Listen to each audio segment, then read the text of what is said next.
সুপ্রিয় দর্শক, স্পোর্টস মেইলের নিয়মিত আয়োজন স্পোর্টস টকে আপনাদের সবাইকে স্বাগত। এই প্রোগ্রামটি আমরা সাজিয়ে থাকি সাধারণত বিভিন্ন জাতীয় দৈনিকে প্রকাশিত খেলাধুলা সংবাদের উপর। আজও আমাদের আরেকটি পর্ব হবে। সেই পর্বে আমরা বাংলাদেশে বিভিন্ন জাতীয় দৈনিকে প্রকাশিত খবরগুলোর উপর আলোচনা করব। আমাদের সঙ্গে আজ অতিথি হিসাবে আছেন বিশিষ্ট ক্রীড়া সাংবাদিক আরিফুর রহমান রনি। রনি, আপনাকে স্পোর্টস মেইলের পক্ষ থেকে অভিনন্দন। শুরুতে চলে যাচ্ছি আমরা খেলাধুলার বিভিন্ন পত্রপত্রিকা যেসব নিউজ ছাপা হয়েছে তার শিরোনামের দিকে। আমরা চলে যাচ্ছি প্রথম আলোতে। প্রথম আলোর লিড নিউজ হচ্ছে শরীফুল রানারাই ওদের শোয়েব লি, আর অশ্বিনের ফটোকপি তো দরকার বাংলাদেশের।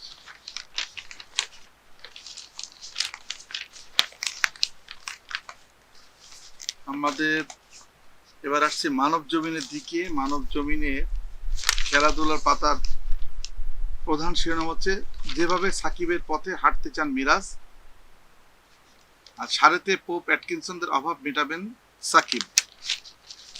দুটোই সাকিবকে ঘিরে নিউজ। এবার চলে যাব কালের কণ্ঠে। কালের কণ্ঠের প্রধান শিরোনাম হচ্ছে করোনা কাণ্ডে নতুন বিপদে হাতুড়ো সিংহে। আর একটি নিউজ হচ্ছে মিরাজের হাতেও প্রজ্বলিত সাকিবের মশাল।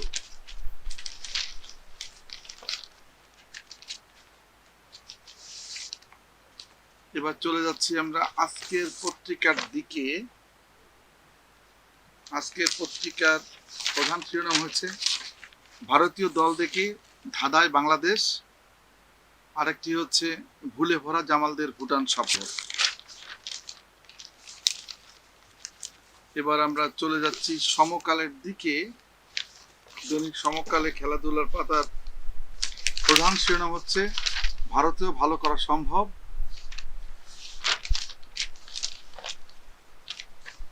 এবার চলে যাব আমরা দেশ রূপান্তরের দিকে।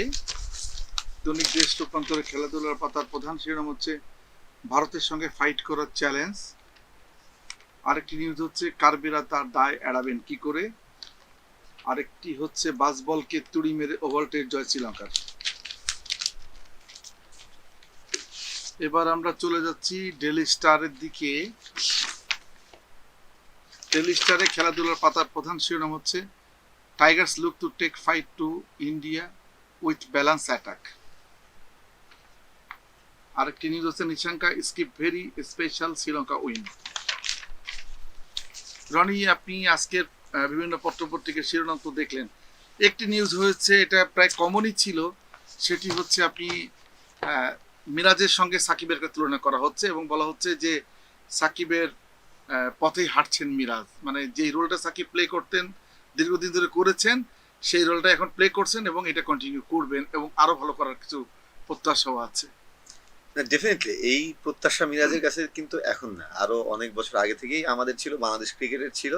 কারণ হলো যে সাকিব যেমন জেনুইন অলরাউন্ডার, মিরাজও কিন্তু এই লেভেলে বয়সভিত্তিক ক্রিকেটে সেরকম জেনুইন অলরাউন্ডার ছিল।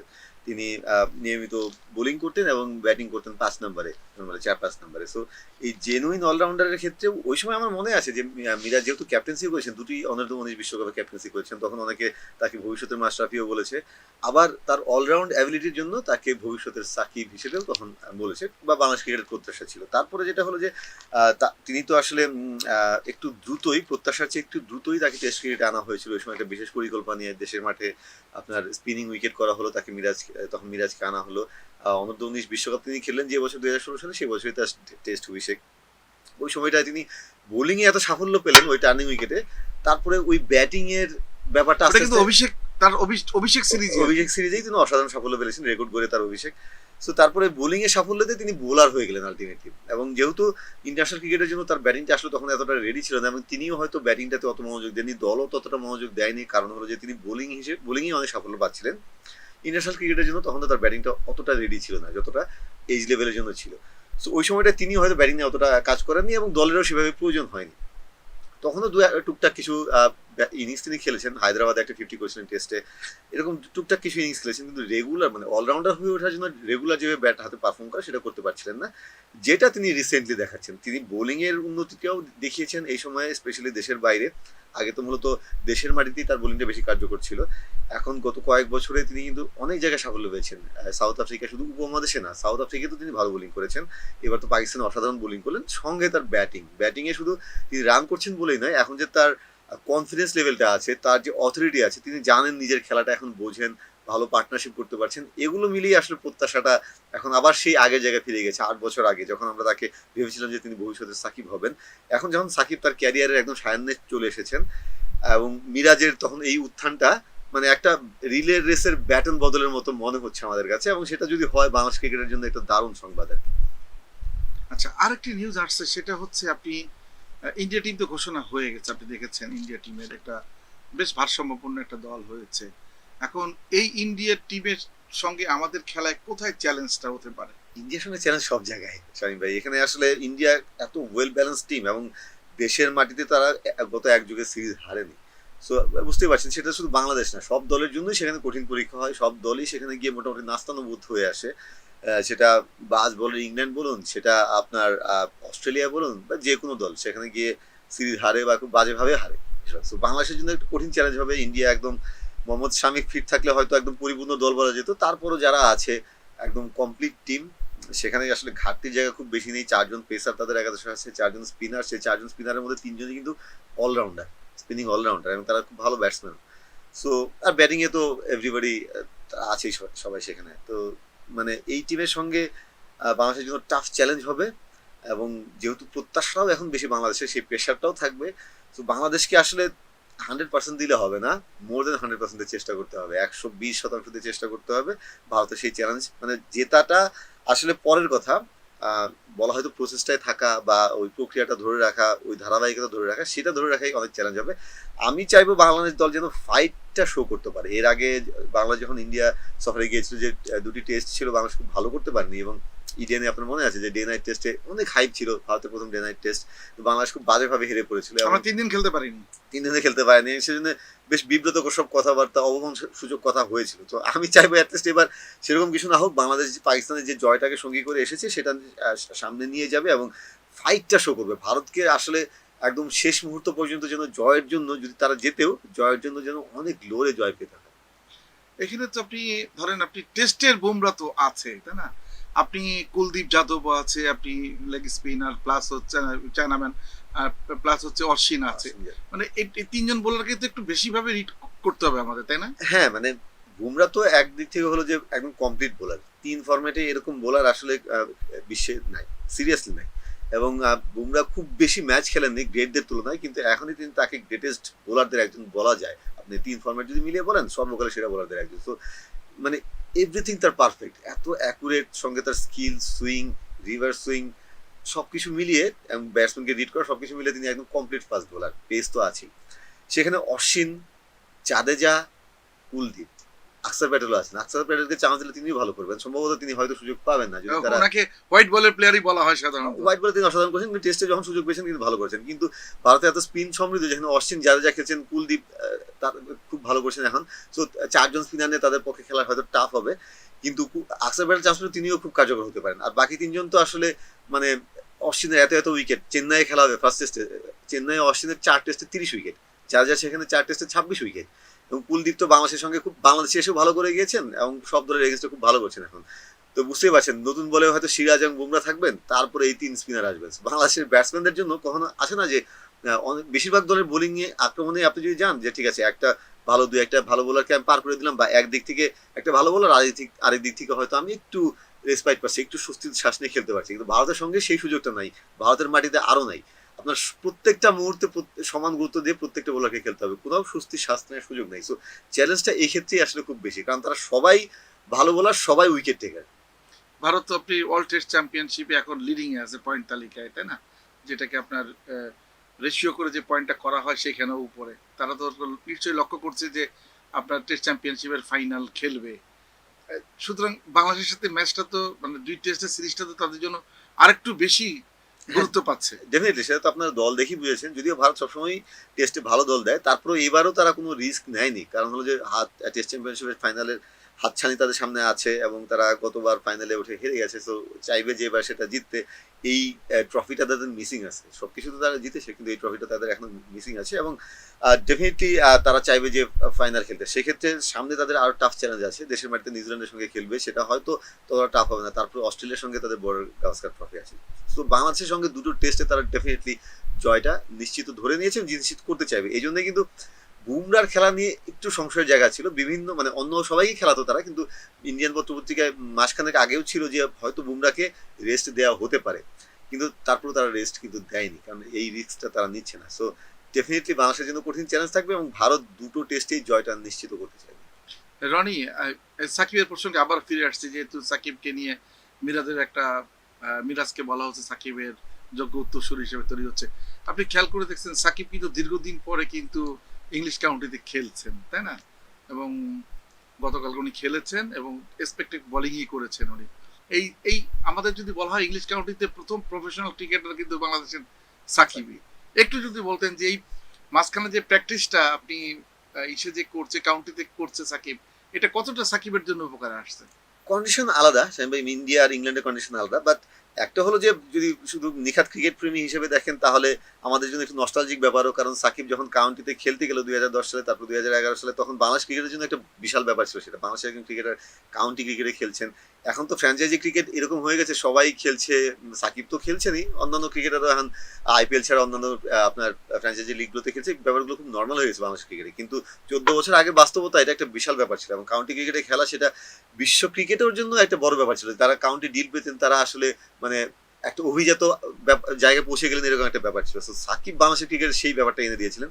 তো 13 বছর পর সাকিব আবার কাউন্টি চ্যাম্পিয়নশিপে খেলছেন, এটা বাংলাদেশ ক্রিকেটের জন্য একটা নস্টালজিক ব্যাপার।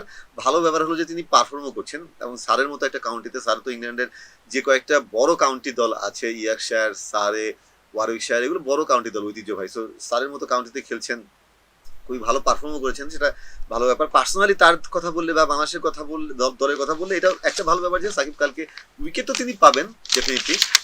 33 ওভার বোলিং করেছেন, প্রায় 34 ওভার, এটা তার বোলিংটার মানে অনুশীলনটা যেটা, সেটা খুব ভালো হয়েছে। পাকিস্তানে তিনি বেশ ভালো বোলিং করেছেন, এখানে গিয়ে সেই ধারাবাহিকতাটা ধরে রাখলেন, তারপর ভারতে গিয়ে তাকে কিন্তু প্রচুর বোলিং করতে হতে পারে। তো সেই প্র্যাকটিসটা হলো। মানে রিসেন্টলি তো সাকিবের বোলিংটা নিয়ে আমাদের একটু কনসার্ন ছিল যে তিনি লম্বা সময় বোলিং করছেন না, খুব ভালো বোলিং করতে পারছেন না, যেটা পাকিস্তানে সেই কনসার্নটা একটু দূর হয়েছে।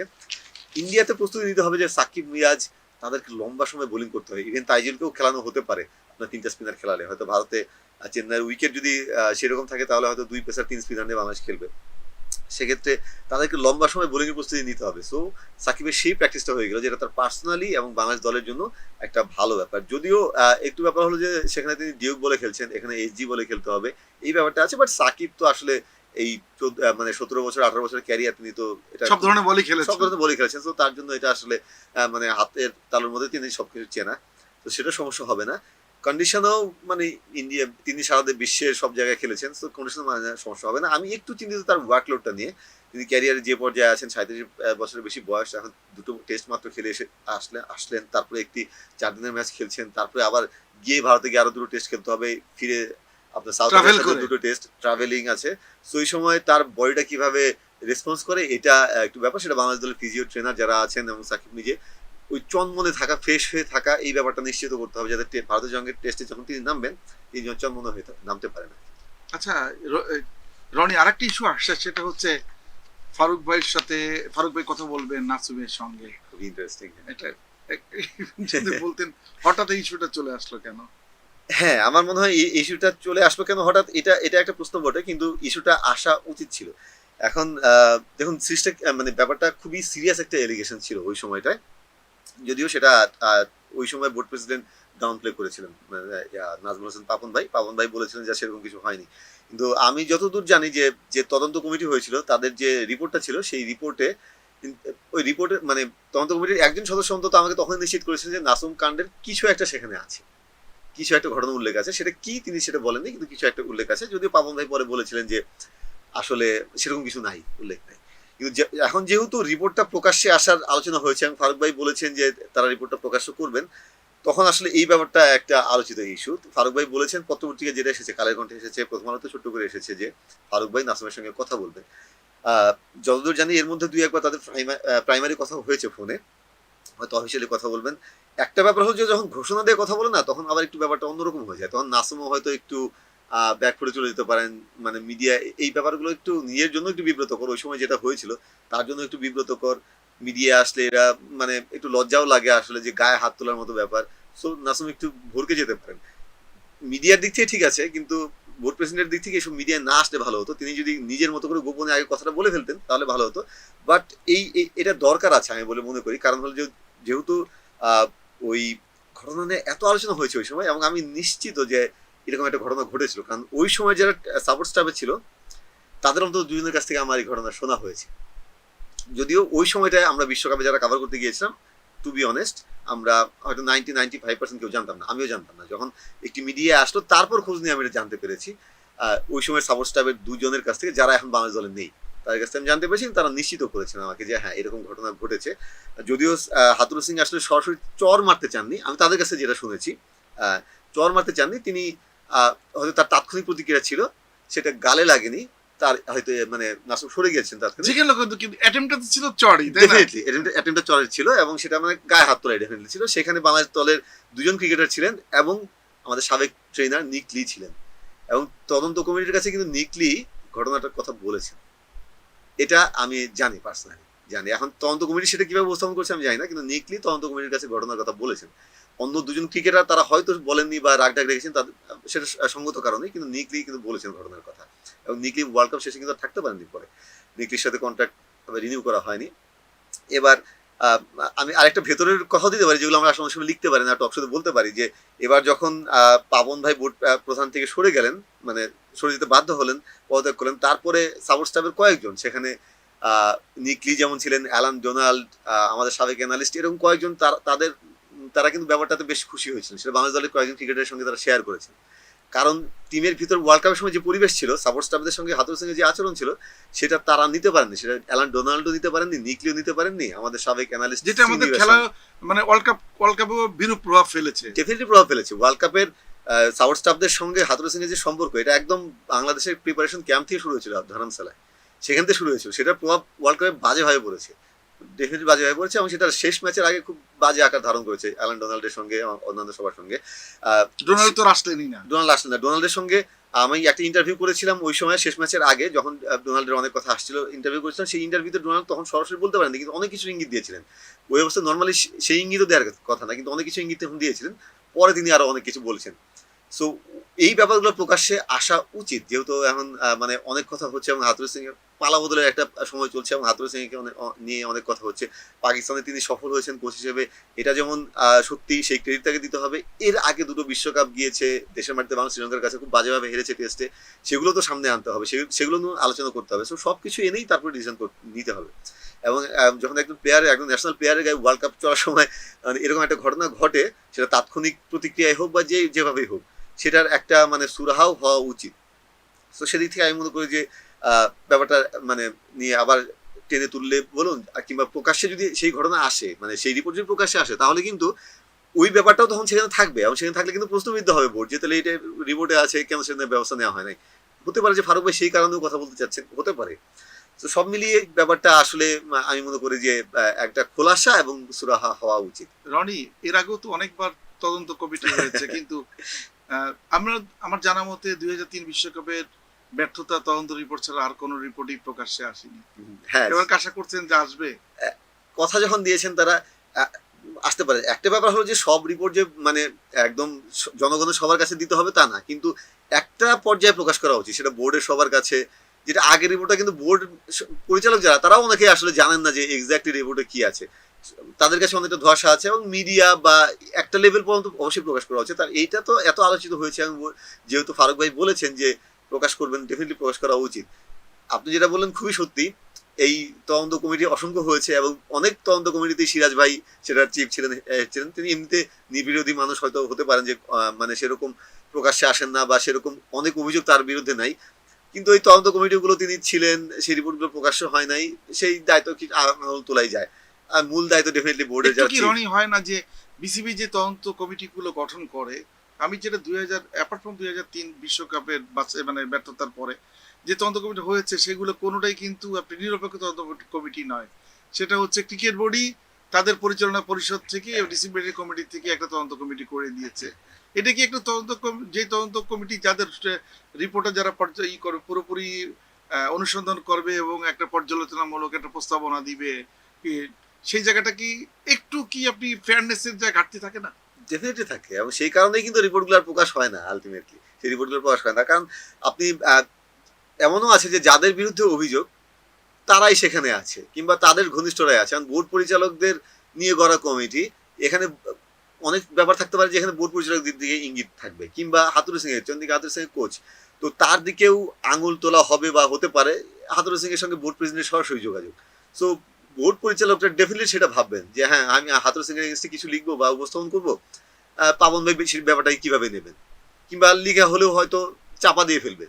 এই ব্যাপারগুলো কিন্তু পরোক্ষ প্রত্যক্ষ সবভাবেই প্রভাব ফেলে ডেফিনেটলি। তো আপনি স্বাধীন একটা তদন্ত কমিশন করলে একরকম, বোর্ড পরিচালকদের নিয়ে করলে আরেক রকম। তো এটা ডেফিনেটলি সেটার প্রভাব পড়ে, এবং সেই কারণে আসলে এই রিপোর্টগুলো আলটিমেটলি চাপা পড়ে যায়। দেখুন, এইবারে তদন্ত রিপোর্টটা এত আলোচিত ছিল, যাওয়ার আগে তামিম ইকবালের সরে দাঁড়ানো কিংবা নানা বিতর্ক, সেটা নিয়ে হাতুরু সিং এর এই ঘটনা নিয়ে দলের ভিতর এখন হাতুরু সিং এর সঙ্গে একসময় যার খুব ভালো সম্পর্ক ছিল বলে আমরা জানতাম, খালেদ মাহমুদ সুজন বোর্ড পরিচালক, টিম তিনি দলের সঙ্গে ছিলেন।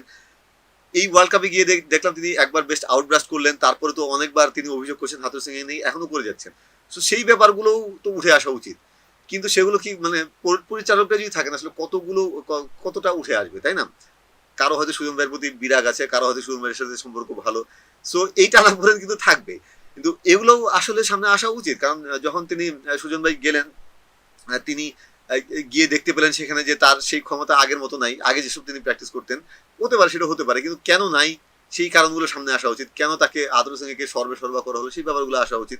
তো এগুলো তো আমাদের রিপোর্টে আছে কিনা যায় না, কিন্তু ওই যখনই বোর্ড পরিচালকদের দিয়ে আপনি করবেন, এগুলো চাপা পড়া বা বাড়াবাড়ি সবকিছুরই সুযোগ থাকে আসলে। দর্শক, আজ এখানে শেষ করতে হচ্ছে সময় সংক্ষেপের কারণে।